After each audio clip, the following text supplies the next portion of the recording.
Welcome to another In Wheel Time podcast. From Hovis's Hemi Hideout in Brookshire, Texas, it's the In Wheel Time Car Talk Show. Better late than never. Had you fooled, huh? Coming up, we're going to talk a little bit about the Mecum auction. We had planned on having Brianne Poland on the line with us, but unfortunately, we didn't bring the right equipment to be able to do that. Our fault, shame on us. Sorry, Brianne. Jeff is going to bring us some car culture, and we're going to have the Overlook Mopar muscle car of the 1970s. Then, Mr. Mars. Have you recovered from your heart attack yet? Not yet. Not yet. Mr. Mars is going to review the 2025 Infiniti QX80. Howdy, along with Mike Out of This World Mars. We always need more Jeff Zekin. Chief Engineer David Ainsley. I'm Don Armstrong. So glad that you could join us today from the Hemi Hideout in Brookshire, Texas. And that's what we are going to talk about throughout the show. But we're going to try to make this a little bit different for you in the fact that we are also going to feature Hovis's Mopar collection here at the Hemi Hideout, because I have not seen all the cars, and gosh, as long as we've been coming out here, 10 years. When the Hideout first opened, and John will fill us in on all this, but when it first opened several years ago, we came out, and it looked a lot different than it does today. Mm-hmm. And you can see by our camera shot out here that it's quite full of a lot of neon signs. Also some porcelain signs, but mainly neon signs, because John has decided to fill it up with lots of neon signs. And also, this is an open house out here today, as I mentioned earlier, and $10 per person to get in. No children under 12. It's cash money only. And John matches that $10 per person to the charities out here in Brookshire. So now that we got all that out of the way, continuing on with the Hemi Hideout story. So the reason that there aren't all the cars in here, because it needed to make room for some tables and chairs, because we have Lupe Tortilla. The truck is out there. The truck is out there. So breakfast tacos are available for purchase. And there's also a club coming. I think the Northside Mustang Club is going to get here. Mm-hmm. And it's an open house for everybody else, too. And that means you. So we'll be here till noon, noonish, 30-ish, something like that today. Yeah, maybe through Tuesday. Oh, God, I can't do that, but we'll try anyway. We're sorry a little bit late getting on this morning because we've had some equipment issues. Technical difficulty? Is that your stupid computer that did all that? Yeah, we were on the wrong setting for all the settings that we have to set. Okay. Mm-hmm. And I think that we should set it up so that when we set up, we don't have to set up so many settings on the future. Yeah, theoretically. Yeah. Well, we try to do this little test at about 30 minutes before the show starts in earnest. Well, that's remember when Ernest, don't you? Yeah, fun if we got any glitches. He just left. Ernest. In Ernest fact, our board is empty now, too. Exactly. So since we don't have Brianne talking to us today from Mecum Auctions, I can tell you that this is the final day of Mecum Auctions out at NRG Center, and they've been generous and bought some time with us. And we were going to have them on this morning to talk about how the auction is going. Have you watched any of it? I have not. I have not either. It's so funny because the auction is a Thursday, Friday, Saturday event. Mm-hmm. And sometimes they do Sunday, but not in Houston. We found that out in the last interview that we did with them. And so usually Sunday is the big day. Yeah. And we always watch Mecum Auction as it's been recorded, and we get to play back after it's over with because I'm not available on Thursday. Yeah, and we didn't attend this year, a live walkthrough or whatever there this year, so a little different. But anyway, you can always go to mecumauctions.com and get the latest and actually get a live feed from there, I think, as well. Mm-hmm. But that's going on at NRG Center most of the day today. And we hope that you'll get a chance to look over some of the cars. I was bragging to one of my friends this week about the fact that there are cars there that you wouldn't touch with a 10-foot pole. Matter of fact, they got 10-foot pole marks all over them. But there are some other cars there that are really choice cars. Mm-hmm. And they go through, I can't afford that. Oh, you don't cut yourself short. Yeah. Because, raise that hand. Get that bid in. Well, not only but everybody thinks that okay, well, where's the bidding going to start on that $50,000 car? Well, it's not going to be $50,000. It could be 10. It could be 60. Yes, and I've known some people that have bought some real bargains there. Mm-hmm. They turned out to be really nice cars. And I think, don't they do it the first opening day is generally not the premium or the high-end exotics. They kind of go through the inventory of the lesser value and up to the time they get the primary. Yeah. And it's a fun event. It's a car show within an auction. Mm-hmm. That's the way I've always looked at it. And you can people watch, too. It's a big car show. It's a big car show, and all the cars are going home with somebody. Yeah. And they're not necessarily the owner. Well, there's a butt for every seat. Is that what they call it? I don't know. I've never heard that yeah, before. Butt for every seat. Huh. Or every seat for a butt, something like that. Okay. Check your butts. That's it. Yeah. It could be a Tarryton. Could be. It could be a Camel or how about an Old Gold? Old Gold. Oh, okay. You're talking about. I got you. The filtered kind. Got to keep up. I'm still 11 minutes behind, so. Yeah, well, we are this morning, and we're going to have to try to make up some time. All right, let's hurry through this. All right. Well, as a matter of fact, I'll tell you what we're going to do because we need to get back onto time, and we're going to do that right now, as a matter of fact, because just ahead, Mr. Mars is going to review his 2025 Infiniti QX80, whether he wants to or not. All right. Along with Jeff's car culture, and the feature about most overlooked Mopar muscle is still ahead. Yep. The Ed Will Time Car Talk Show continues in just a couple of minutes. You've waited all winter, and it's finally here. The Tailpipes and Tacos Spring Cruise In. It's been a while, but the popular Tailpipes and Tacos Cruise In returns to the Lupi Tortilla Tex-Mex in Katy, Saturday, April 19th. Make any donation to Shirley's Kids and get a free breakfast taco. There'll be mimosas and Bloody Marys, too. Get to the best cruise in of the year. Tailpipes and Tacos, Saturday, April 19th, 8 to 11 a.m. Cruise in, make a donation of any amount, and grab a free Lupi Tortilla breakfast taco. Tailpipes and Tacos only happens at the Lupi Tortilla Tex-Mex in Katy, 703 West Grand Parkway at Kingsland Boulevard, just south of the Katy Freeway. Join the car camaraderie, and your car will automatically compete for one of 3 chili pepper trophies at no charge. Spring is here, and what better way to celebrate than with a free taco at Tailpipes and Tacos, Saturday, April 19th, 8 to 11 a.m. The In-Wheel Time Car Talk Show will be there too. We hope to see you then. Come on out. You own a car you love. Well, why not let Gulf Coast Auto Shield protect it? Houstonian John Gray invites you to his state-of-the-art facility to introduce you to his specialist team of auto enthusiasts. We promise you'll be impressed. Whether you're looking to massage your original paint to a like-new appearance, apply a ceramic coating, install a paint protection film, nano-ceramic window tint, or new windshield protection called ExoShield, Gulf Coast Auto Shield is where Houston's car people go. Curbed your wheels? Instead of buying new, why not have them repaired? How about a professionally installed radar detector? Gulf Coast Auto Shield does that too. Get a peek inside the shop and look at the services offered by getting online and heading to gcautoshield.com. Better yet, stop by their facility at 11275 South Sam Houston Tollway, just south of the Southwest Freeway, and get a personal tour. Gulf Coast Auto Shield is your place to go for all things exterior. Call them today, 832-930-5655 or gcautoshield.com. Hey, I want to remind everybody that the In-Wheel Time Car Talk Show hits the road, literally, when we join the Hot Rod Tour of Texas on April 26th. It's coming up quick. Yeah, it is. Check out our link to the website through inwheeltime.com.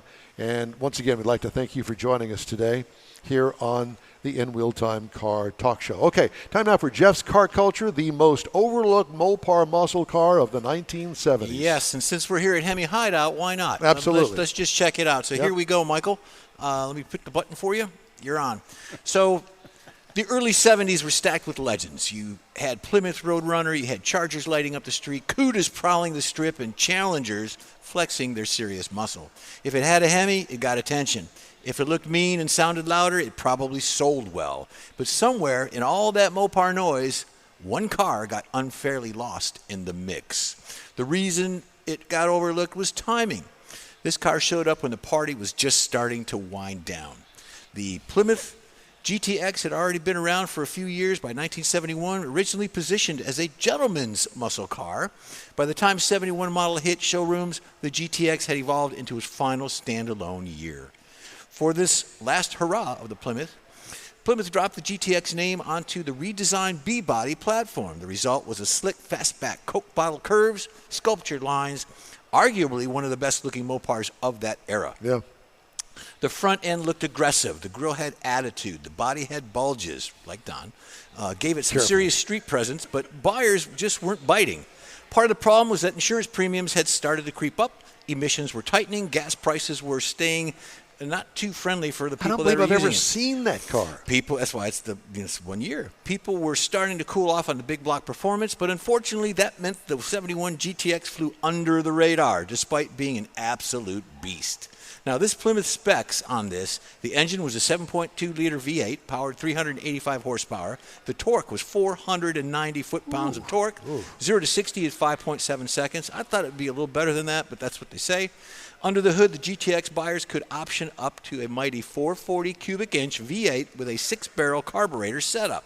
Known to most of us, David. That'd be 3 2s, right? It would be the 440 plus 6. The 440 plus 6 used three 2-barrel Holley carburetors to create a flow of fuel at the air-made 385 horsepower. The 71 Plymouth sold just over 2,900 of the GTXs, and of those, only 326 were equipped with the 440 plus 6 and a 4-speed manual, Mike, making it the rarest configuration from the majority of muscle cars with the nameplate of that era. To put that into perspective, David, Dodge sold about 10,000 Chargers that year. Chevy moved tens of thousands of Chevelles. So there's a big difference, big variance there. Auction prices have been climbing.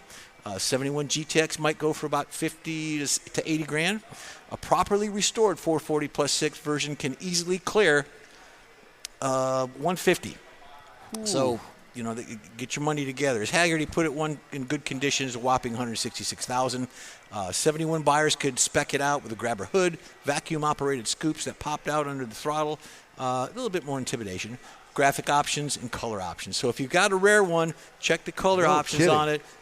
It's going to be a good value car for you. Where is Hovis? How come he doesn't have one? I'm gonna rib him about that because he usually has all of the pristine, one of a kinds, all of that sort of thing. Well, he's going to have to go shopping. On that particular car there, if I'm not mistaken, that car would be even more rare because I believe that car is called Sassafras Green. Something like that, yeah. They had it in 70. I did a GTX in a 70 model that I shot for a magazine, and it was that car, and his was one of 90 painted that color. So a 71 might be even more rare. I'm thinking it should have been weed back in the day. Well, yeah. All right, time now for this hour's car review. Mr. Mars has the Infiniti QX80 to talk about. The big Infiniti QX80. Now, this is the 2025 Infiniti QX80 Autograph trim level, all-wheel drive. Now, there are 4 different trim levels, starting with the Pure, the Luxe, the Century, and the Autograph. So we had, so we had the top of the line, and it comes with all-wheel drive. That's just the way you're going to get it.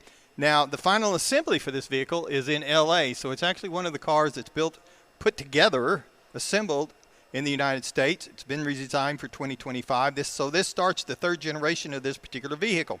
And again, we were talking about the Autograph, all-wheel drive. Comes with a standard 7-passenger.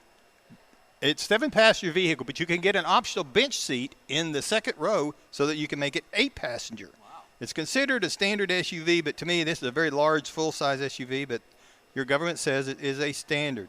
Now, outside, you're going to find a very large, distinctive grille. Got sharp LED headlights on it.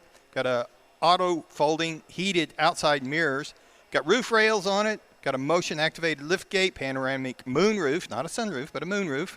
And this is just a big vehicle. 22-inch wheels contribute to the luxury SUV look on it and the stance on it. Now, inside, you're going to find quilted leather upholstery. That too. Front seats are heated, ventilated, and massaging. The second row, another set of captain's chairs, are also heated, ventilated, and massaging. The third row is heated as well. And there are touch screens back there for the passengers to use. Up front, you're going to find a 14.3-inch center touch screen. You're going to find the digital instrument cluster for the driver as well as a heads-up display.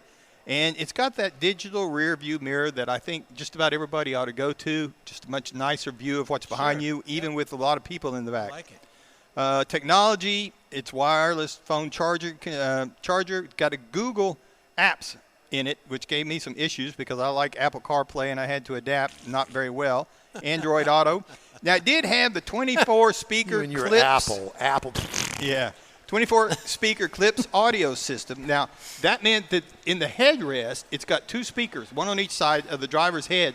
And it's very nice when you're talking on the phone because it puts that phone conversation much easier But to hear. you still right ignore them anyway like you do us here on the show. Well, but He's got you blocked. Yeah, you just block. The worst part is it's so much bigger to put that in there. It's already a big headrest. It's bigger. If you're trying to look to your side, like we were taught to drive that way, look back, you You're can't old. see. Has anybody told you that? Yeah. Not in the last 5 minutes. The other thing we had, I wanted to point out, we had the optional umbrella holder at $355. Yes. Dang. $355. Here, hold this. Yeah. Up under the hood, we had a 3.5-liter V6 twin turbo, which is the only engine that's available. Mm-hmm. Up to, because it's a variable compression on the turbo, it's up to 450 horsepower, 516 pound-feet of torque, backed by a 9-speed automatic. So this vehicle can tow up to 8,500 pounds. Now, the EPA says in the city you should be looking for 16, highway 19, combined 17. Now, I drove 433.5 miles in this vehicle, got 18.7 overall. I was very happy with that, with the mileage that I put on it. Since it weighs about 10 tons. Absolutely.